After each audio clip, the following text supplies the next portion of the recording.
Magandang laban sa Ginsan. Ronnie Arcano versus Koteng Ginsan. Foul lang yung panalo dito ni Ronnie Arcano mga ka-idol. Ang hirap talunin ni Koteng Ginsan. Ang galing. Back to back champion po ito si Koteng Ginsan mga ka-idol. Ayun, tumira. Ayan mga ka-idol. Decision yung referee, foul daw. Ano? Grabe talaga ang tibay ni Koteng Ginsan, na foul lang. Hindi natin alam mga ka-idol kung na foul yan. Kasi referee lang may nakakaalam dun. Sayang na tira na yan. Ayun po si Koteng Ginsan. Batak na batak si Koteng Ginsan. Back to back champion po yan mga ka-idol.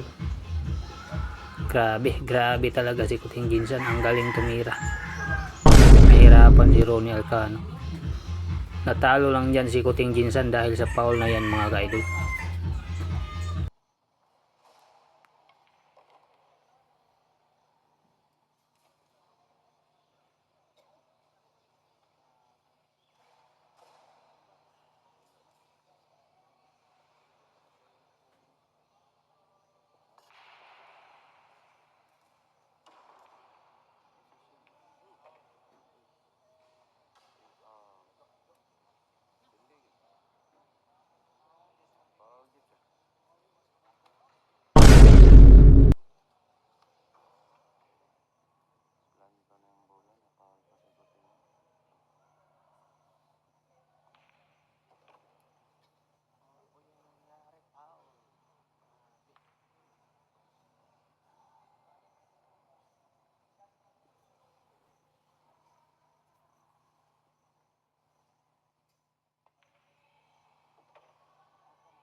Ayun, makikita natin yung referee mga ka-idol. Sobrang saya niya, nanalo si Ronnie Arcano. Siya lang yung may alam doon na mahal si Koteng Ginsan. Natalo tuloy.